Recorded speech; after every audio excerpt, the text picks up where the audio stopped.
자, 다음으로는 목재 제품의 종류와 특성에 대해서 살펴보도록 하겠습니다.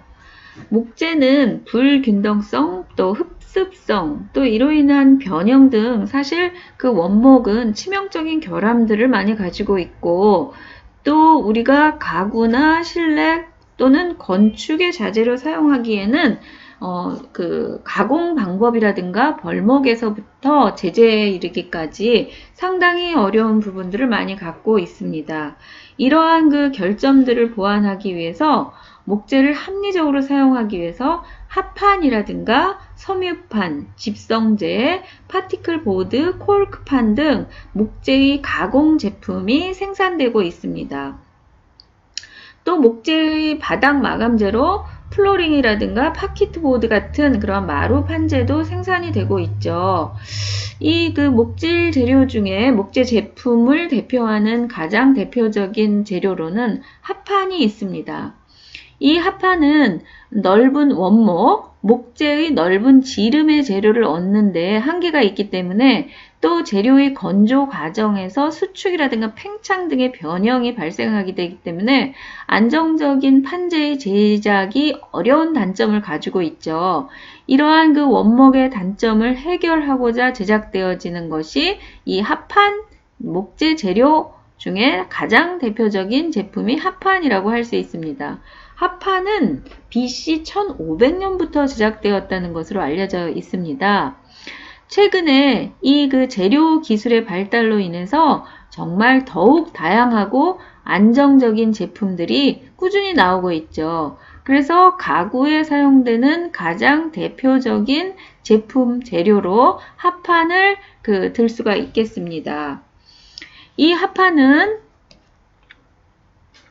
구조를 살펴보면 목재의 얇은 판을 길이 방향, 섬유 방향으로 서로 직교되도록 홀수짝, 다시 말해서 3, 5, 7, 9 등의 홀수가 되도록 판을 붙여서 제작한 판상재를 합판, 플라이우드라고 부를 수 있습니다.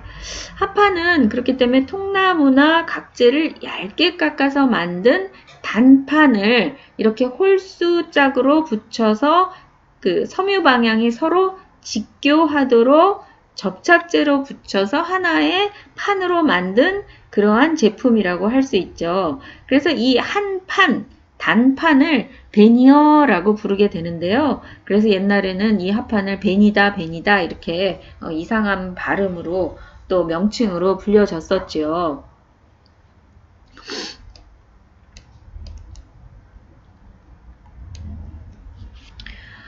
이 합판은 이제 쓰이는 목재의 종류는 상당히 다양하다고 할 수 있습니다.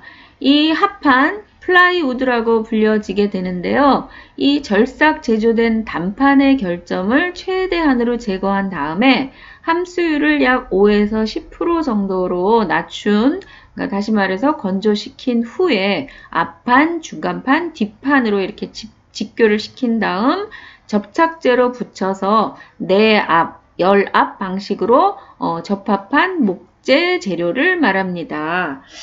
이 그 제작 하는 방식은 다양한 방법들이 있을 수 있겠는데요.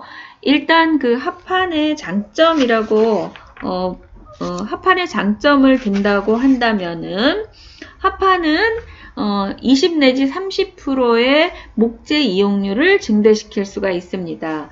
그래서 약간의 결함이라든가 이런 것들이 있는 목재도 당연히 합판을 만드는 데 사용할 수 있겠죠. 또 강도를 향상시켜주고 판면에 골고루 분산시켜서 목재의 결점을 당연히 제거하면서 만들어질 수 있겠죠. 또 그 다음에 할열이 일어나는 목재의 단점을 제거할 수 있습니다. 또한 목재에서 얻을 수 없는 넓은 면적의 판재 제작이 당연히 가능하다고 할 수 있죠. 또 합판의 장점으로는 표면에 아름다운 무늬를 낼 수 있도록 제작할 수 있죠. 그렇기 때문에 합판은 시각적인 가치가 뛰어난 그러한 그 결과물을 얻어낼 수 있다는 장점을 가질 수 있습니다. 합판에 사용되는 목재로는 소나무, 또 참나무, 오동나무, 단풍나무, 벚나무 등이 사용되고 있고, 다양한 목재들을 사용할 수 있고, 또 수입재는 나왕을 많이 사용해서 합판의 제작에 사용한다고 합니다.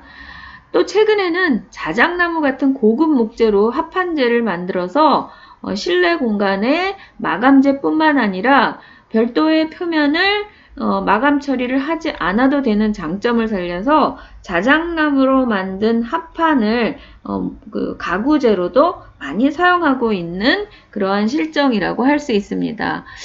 시대를 거듭할수록 이 합판은 상당히 다양한 종류들이 계속 생산되고 있다고 할 수 있겠죠. 합판의 종류를 한번 살펴보면 사용 목적에 따라서 내장용과 외장용으로 분류해서 볼 수 있습니다. 이 내수성의 정도에 따라서 특수합판, 삼류합판 이렇게 분류되기도 하는데요.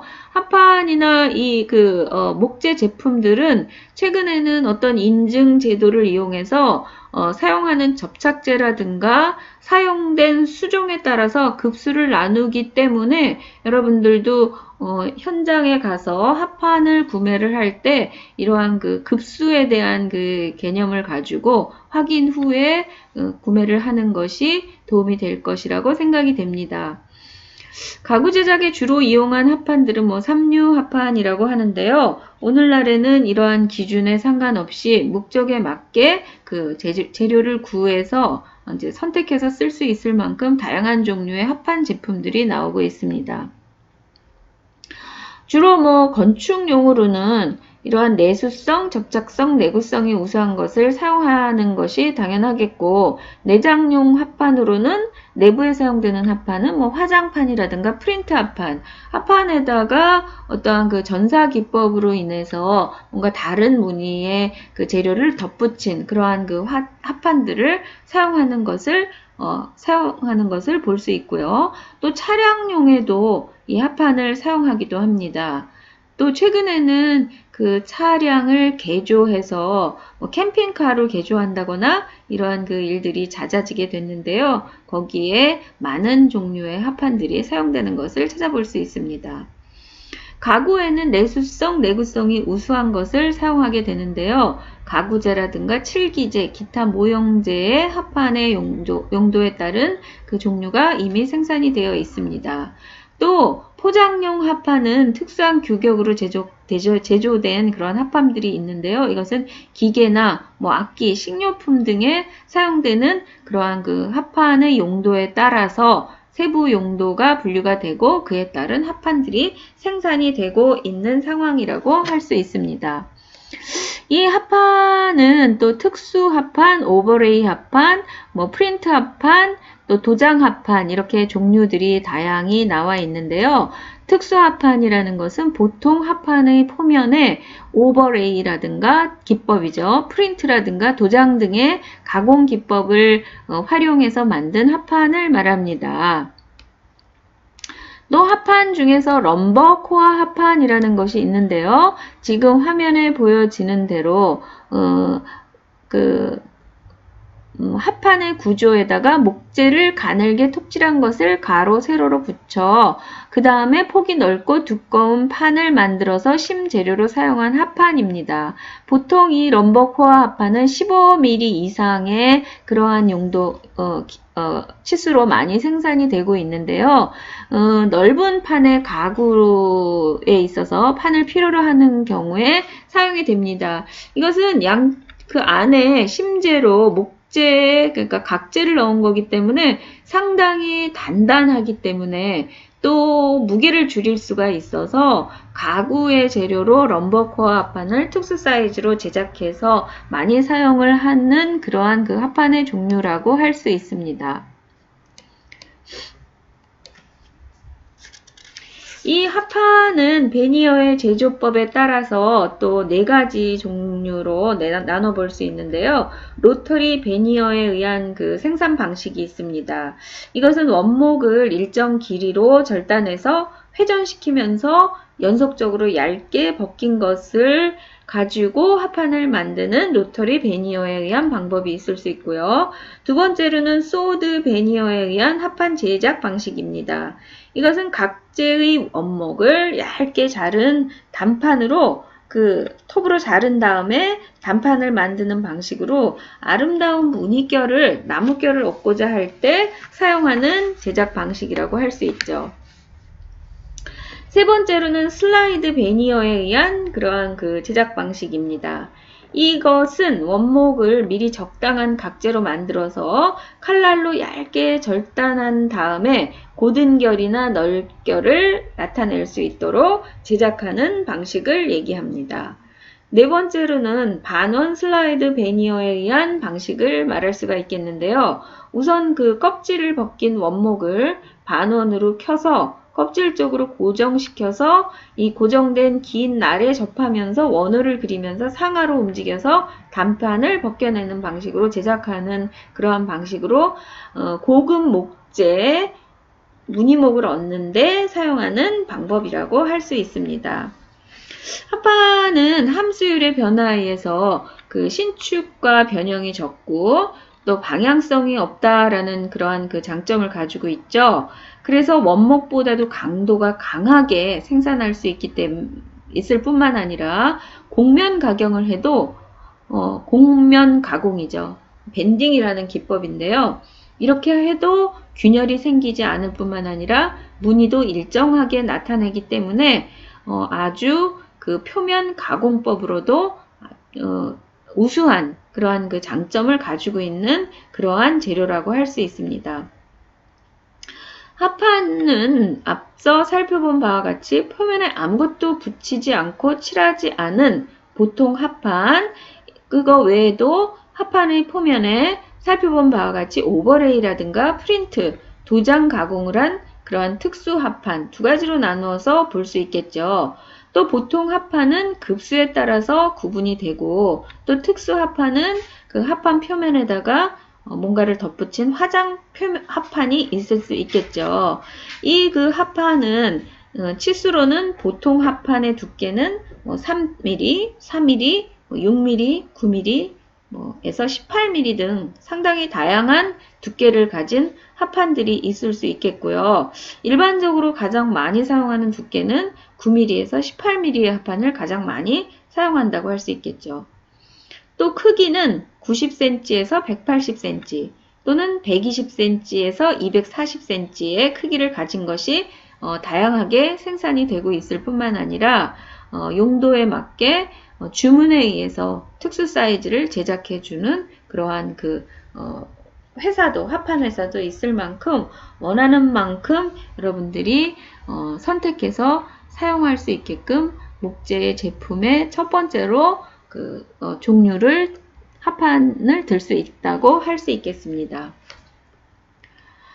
두 번째로는 무늬목을 들 수가 있겠는데요. 이 무늬목은 화면에 보여지는 것처럼 일반적으로 단판보다 얇은 0.2에서 0.55mm 정도의 판으로 목재의 표면을 이렇게 슬라이싱해서 벗겨낸 것이라고 할 수 있겠죠. 그래서 이 무늬목은 그야말로 원목을 얇게 켜낸 것이기 때문에 원목의 효과를 낼 수 있는 장점을 가지고 있다고 할 수 있습니다. 이 무늬목에는 크게 두 가지가 있을 수 있겠는데요. 천연 무늬목과 인조 무늬목으로 나눠볼 수 있습니다. 천연 무늬목은 그야말로 원목을 켜는 방법에 따라서 다양한 문양의 무늬목을 구할 수 있게 되죠. 그래서 무늬목은 구입하는 또 카운팅하는 단위가 한 평, 두 평 이렇게 단위로 계산을 하기도 하는데요. 오늘날 우리나라는 미터법을 사용하고 있기 때문에 오늘날 자재상에 가면 굳이 평으로 단위를 해서 구매를 요청하지 않아도 미터, 다시 말해서 제곱미터죠. 면적을 나타내기 때문에 제곱미터로 구매를 해도 쉽게 의사소통이 되는 그러한 시대가 왔다고 할 수 있죠. 또 두 번째로는 인조 무늬목의 종류로 들 수가 있겠는데요. 종이에다가 또는 다른 재질에다가 목재 무늬결을 인쇄해서 생산한 방식이라고 할 수 있습니다. 그래서 여러분들이 얼핏 보기에는 천연목으로 제작이 된 가구처럼 보여지는데 그렇지 않고 무늬목을 이렇게 인쇄한 그러한 인조 무늬목을 붙인 가구들이 많은 거죠. 또 실내 재료에도 비싼 천연 무늬목을 쓸 수 없기 때문에 천연 무늬목의 무늬를 그대로 프린팅한 인조 무늬목들을 사용하는 경우들을 많이 찾아볼 수 있는 것이죠. 또 세 번째로 섬유판이라는 그 목재 제품을 들 수가 있겠는데요. 이 섬유판은 목재 목부의 섬유 재질, 다시 말해서 톱밥이나 대패밥 같이 나무의 부스러기 등을 그 접착제와 섞어서 만든 판재라고 할 수 있습니다. 이 섬유판은 보통 MDF라고 부르게 되는데요.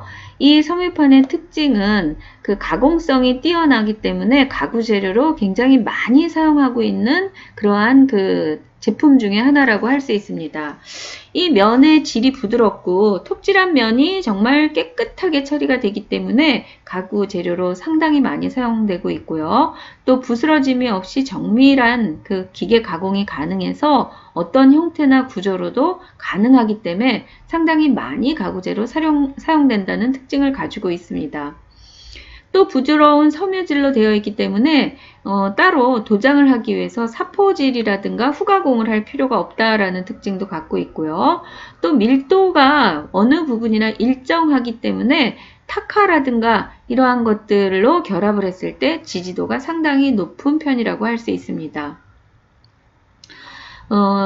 또한 밀도가 낮을수록 나무못 지지력이 작고 흡수력도 커서 힘의 원인이 될 수가 있다라는 그러한 단점을 극복한 판이라고 할 수 있습니다. 또 이 그 섬유판은 뭐 연질이냐 경질이냐 반경질이냐에 따라서 그 다양한 종류의 섬유판들이 나와 있다라고 보면 되고요. 일반적으로 우리는 MDF라고 불려진다고 합니다. 이 그 MDF는 그 밀도 가운데가 density의 D를 따서 medium density fiber라는 그 단어를 줄여서 MDF라고 부르죠. 그래서 이 마지막에 fiber라는 그 섬유판이라고 지금 통칭해서 부르고 있는데요. 섬유판의 종류에는 medium 뿐만 아니라 high density fiber도 당연히 있을 수 있겠죠. 그 다음에 low density fiber 판도 있을 수 있겠죠. 그래서 이렇게 그 건식 공법이라는 것이 개발이 되면서 가공성이 뛰어난 MDF가 그 가구에나 또는 인테리어에 주종을 이루게 되면서 강화마루판 그 밑부분이라든가 또는 캐비넷 또는 가구 내장재에 상당히 많이 사용되고 있습니다. 이 섬유판의 두께는 일반적으로 1.5T에서 30T mm까지 30mm죠. 많이 그 제작이 되고 있고요. 더 많은 그러한 얇은 판들도 제작할 수 있다고 합니다. 이것은 이제 맞춤에 의해서 주문에 의해서 가능하다고 할 수 있겠죠. 그래서 이렇게 연질이냐 중밀도냐 뭐 경질이냐에 따라서 다양한 방법으로 부르게 되고요. 우리가 가장 많이 사용하는 것은 중밀도 섬유판인 MDF를 가장 많이 사용한다고 할 수 있겠습니다. 이 그 MDF의 규격은 뭐 900에 1800에 뭐 3T, 5T, 6T, 9T, 12T, 15T, 뭐 18T, 20T, 22T, 25T 이런 그 두께로 많이 생산되고 있고요. 요즘에 가장 더 많이 생산되는 것은 1200에 2400mm의 크기의 3, 5, 6, 9, 12, 15, 18, 20, 22, 25T 이런 것들이 많이 생산이 되고 있죠. 그래서 MDF를 주문하게 되면은 이렇게 크기와 또 두께에 따라서 용도에 따라서 주문을 해서 사용하게 되면 그 어떤 그 가공 공정이라든가 제작 공정을 쉽게 진행할 수 있어서 섬유판 많이 사용되는 그런 목재 제품이라고 할 수 있습니다. 다음으로는 이제 집성재를 들 수 있겠는데요. 이 집성재는 지금 다음 시간에 다시 학습을 진행하도록 하겠습니다. 목재 제품의 종류들이 오늘날 이 수업 시간에 살펴보는 것보다도 훨씬 더 다양하게 나와 있고요. 또 간단하게 목재 제품의 종류를 살펴보고 있는데요. 이거보다 더 다양한 종류들을 여러분들은 실무에서 아마 사용하게 될 것으로 생각됩니다.